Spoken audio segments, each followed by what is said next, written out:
Hey everybody, hope you're doing well. Josh Peck here with another Daily Renegade update. For all of these and full videos, make sure to go to dailyrenegade.com and joshpeck.substack.com.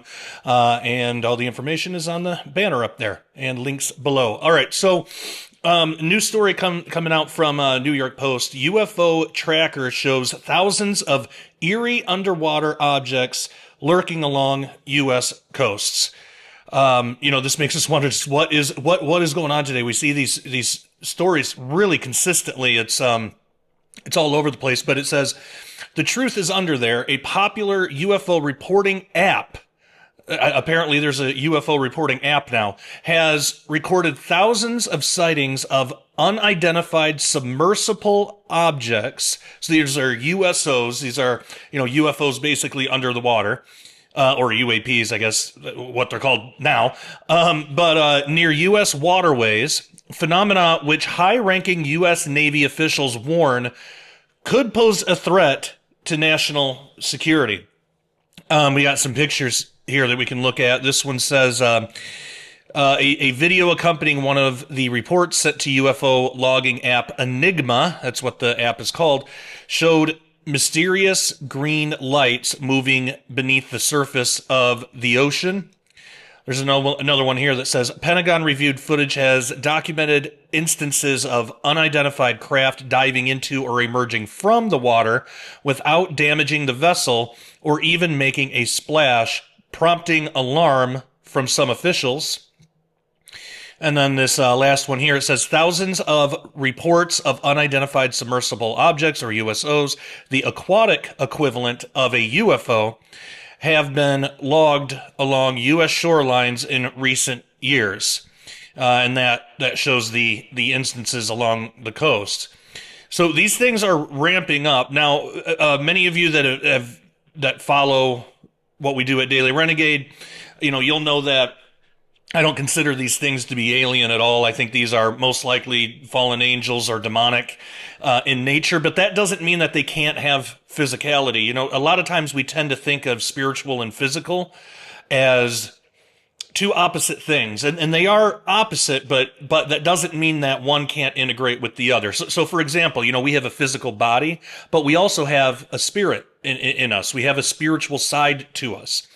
Well, I believe that it's perfectly possible that some of these fallen angels, demons, especially the ones that have left their estate that we read about in Scripture, the ones that have fallen, have access to some kind of physicality as well. I mean, when we read about in Genesis 6 in the book of Enoch, we read that these beings, they mated with human women. Well, you have to have some kind of physicality to be able to do that.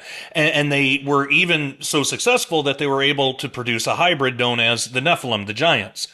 Well, I believe that they're doing the same kind of thing today, although they're taking a more scientific hybridization route through genetics and stuff like that, integrating with our own. But this causes us to wonder, well, if they fell from their first estate, which was heaven, where are they living now?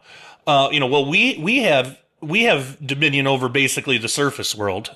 So where does that leave? Well, that leaves the sky, that leaves outer space, or that leaves under our oceans. And many have theorized there could be vast underwater cities full of these fallen angels and demons that we don't have access to because we don't have the technology to get there. And it also makes us wonder, why now are we seeing these things so much? I mean, there have been sighting reports all throughout history, but it seems like there have been even more clusters of these, and especially around the water. It's really interesting to note, too, that if you follow the work of Dr. Michael Heiser, he pointed out that in the ancient world, the ocean, the sea, the water, that was seen symbolically as chaos. On the land, we can live on the land, but you can't live in the water, so it was seen as chaotic. That's the part of chaos, of confusion. And God's not the author of confusion, which is why when we read in Revelation, when God remakes everything, that there's no more sea. It's because there's no more chaos, there's no more confusion, there's no more deception. So it makes perfect sense why these deceiving entities presenting themselves as so-called aliens from outer space would come from the ocean. all that put into account. But let's get back to the story. So it says Enigma, which touts itself as the largest queryable historical sighting database for global UFO sightings, claims it has received reports on over 30,000 unidentified flying objects and unidentified anomalous phenomena since launching in late 2022. So that's only 3 years, and that's 10,000 a year, basically. So these things are increasing. It says, but the sightings haven't been limited to the skies, with reports also coming in about strange objects rising from the depths of the sea or plunging into the water without so much as a splash. And I think that's where the spiritual nature of this comes from. Not only is it definitely high technology, but these things seem to be able to phase in and out of physical matter in a spiritual way, yet they still are solid. How is that possible? Well, there's a lot about the spiritual world we don't know. One comparison might be made. We know when Jesus resurrected, he had a physical body. He was even able to eat. He was able to be touched. Yet when the apostles were in the room, the room was all closed. And Jesus was able to appear in the room with them, seemingly phasing through the wall. Now, the scripture doesn't describe it like that, but you have a perfectly closed room. How else is somebody going to get in? Through some sort of teleportation or phasing or something. And now, of course, Jesus was in a glorified body. That's the type of body that we're going to have, once we're raptured, basically. Once we're glorified too. So it seems like even fallen angels have some kind of access. Now, I'm not saying that they're, we know, because we know through scripture there's a difference between celestial flesh and terrestrial flesh. So I'm not saying that, the type of body that Jesus had is exactly what angels have. I think that's something different. I believe that we're going to have a glorified, and it is comparable, but I think it's a little different than what fallen angels have access to, because fallen angels and demons are much lesser, of course, than the resurrected Jesus Christ. But I think that there's at least some overlap, thinking about the capabilities of what these beings, might be able to do. And maybe they can't do it perfectly the way that Jesus can, or the way that we'll be able to once we're raptured. But maybe they supplement some of that with high technology, because again, these things are at least thousands of years old, if not older. Who knows? They have access to knowledge that we don't. They know how things work better than we do. They've just been around longer, right? So it makes sense that they would be able to build craft that could do the same kinds of things that they can do, which is really interesting. But so continuing on, it says, as of August, Enigma has also logged more than 9,000 mysterious sightings within 10 miles of U.S. shorelines or major bodies of water, 500 of them within 5 miles, with more than 150 of the reports describing objects hovering above or descending into waterways, and that's according to Marine Technology News.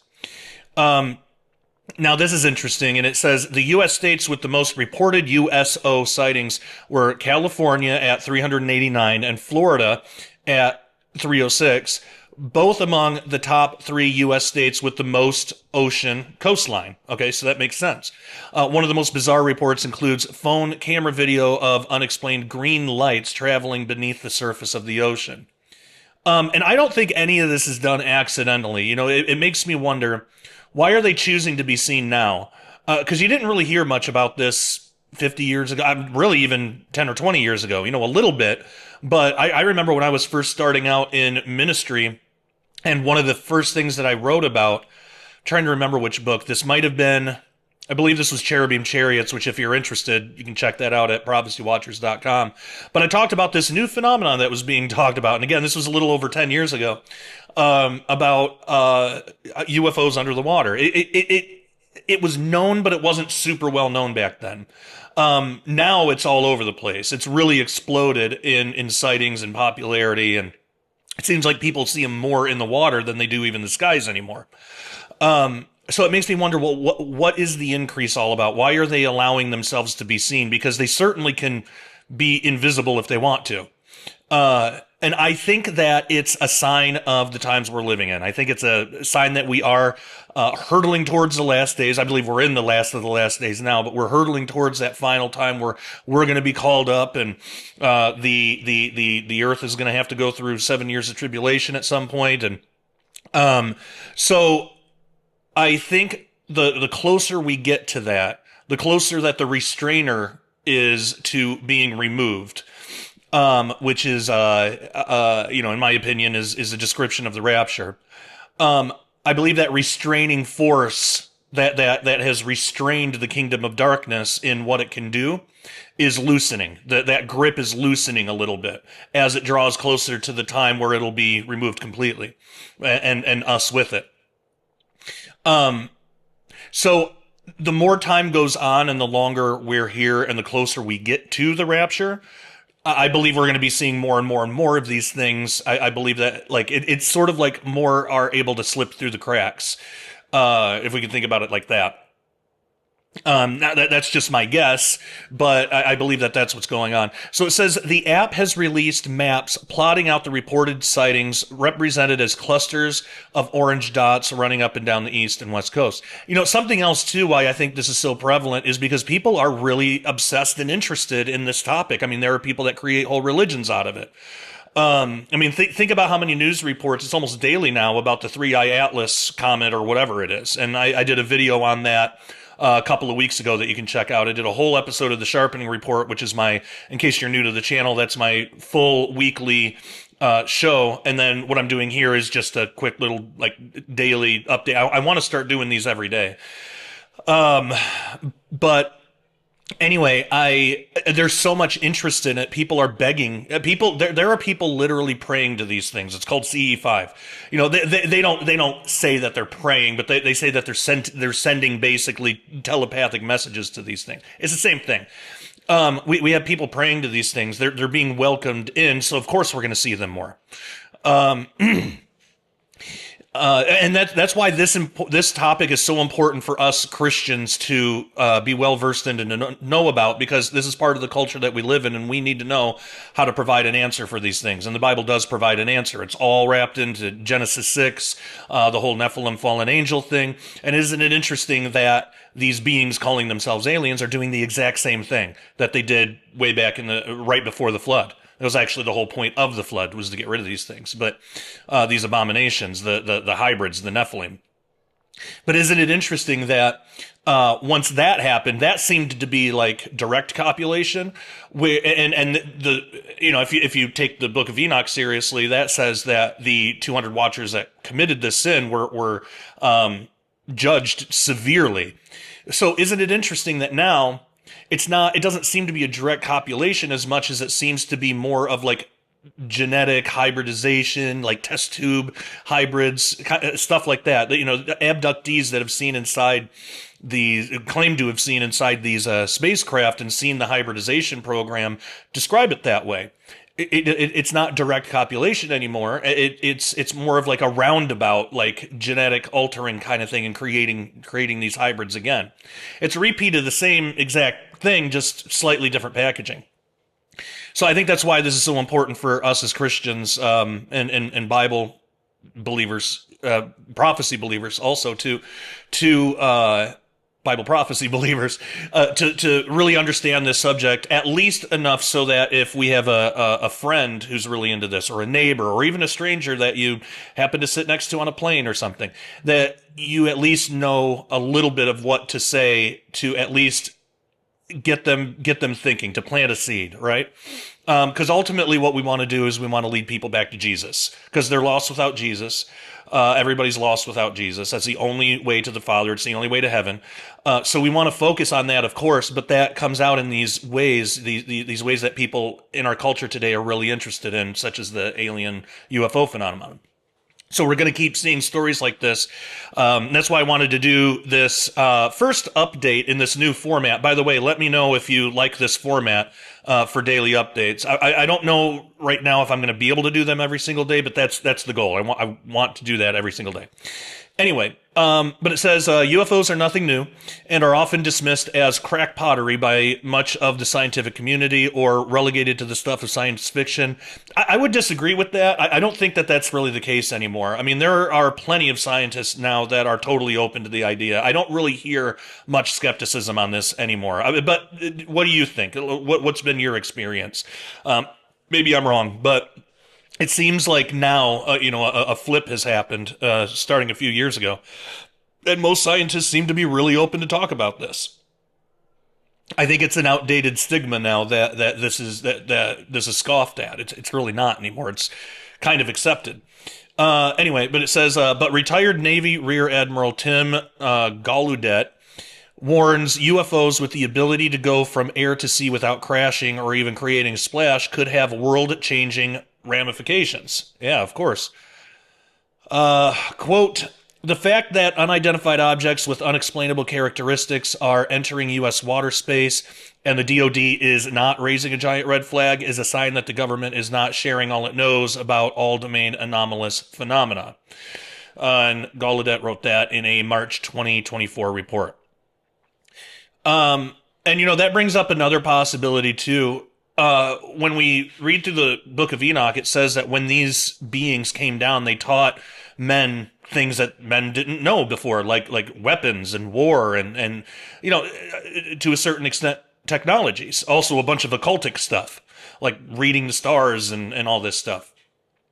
Well, wouldn't it make sense that they might be doing the same today? Because some have said, well, these underwater things, they're not aliens, they're not fallen angels. It's actually another country with superior, like maybe China or Russia, with superior technology that we just don't know about yet. Because think about it, when we develop new technology, we don't share that, we as Americans, we don't share that with the public until we have to use it in a war or something.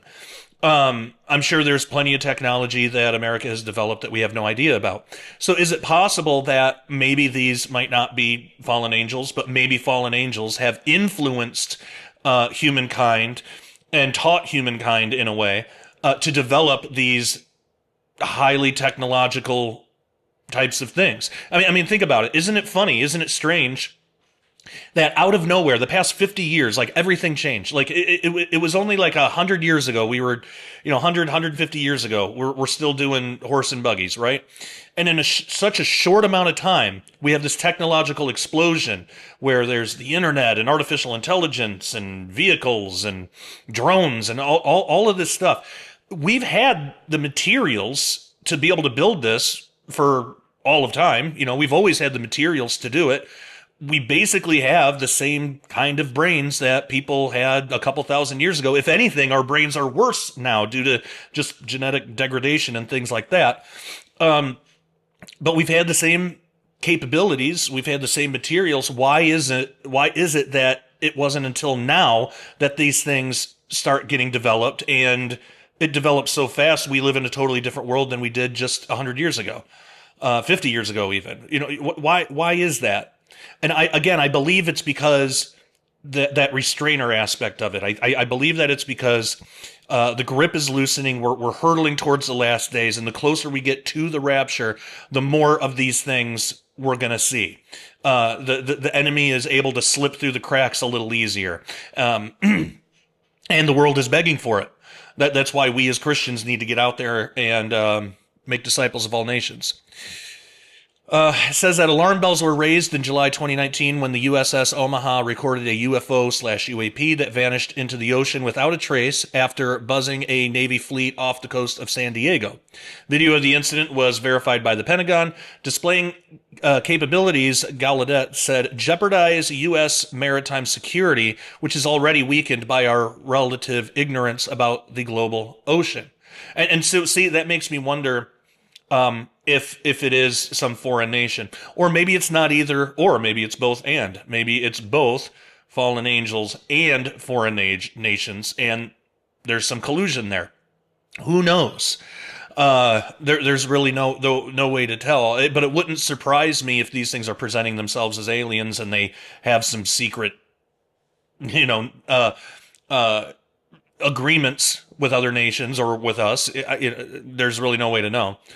If they can materialize a metallic craft, I'm sure they can bodily materialize as anything they want to. It even says in scripture that Satan himself, can make himself look like an angel of light. So they seem to be able to have that capability.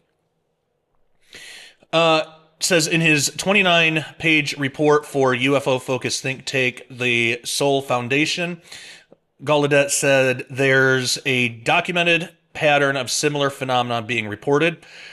Quote, pilots, credible observers, and calibrated military instrumentation have recorded objects accelerating at rates and crossing the air-sea interface in ways not possible for anything made by humans, end quote, he wrote.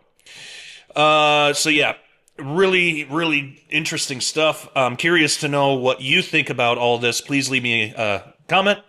And by the way, if you want these types of videos, but if you want early access to them, dailyrenegade.com is the best place to go. I will always post videos first on dailyrenegade.com. And later on YouTube and Rumble and all those places. And then if you just want the audio only and joshpeck.substack.com. And with as many of these as I can, I'll also provide the show notes, which for something like this, I didn't prepare a script or anything for this. I just opened the web page and just decided to talk about it, which is probably how it's going to go for these updates. I can transcribe that. I can transcribe what I'm saying. It's not going to be perfect, but I can transcribe that and offer that. So I'll probably do that with this one. And if there's a demand for it and you guys keep wanting that, I'll keep doing it. But at the very least, all Sharpening Report episodes have PDFs attached to them, or if you don't want to download a PDF, you just want like a blog on a web page, that's the Substack one. So, all right, all that information is in the links in the description below. I'm looking forward to reading your comments. I'd love to know what you think about this. Is it fallen angels? Is it foreign adversaries? Is it a little bit of both? Is it something else entirely? What do you think is going on, and why do you think that these things are being seen so much more now than it seems like they were even 5-10 years ago? Let me know your thoughts in the comments, and make sure you subscribe to this channel. Click the bell to turn on all notifications so you know when a new video comes up. And until next time, thank you for joining me. Take care. God bless.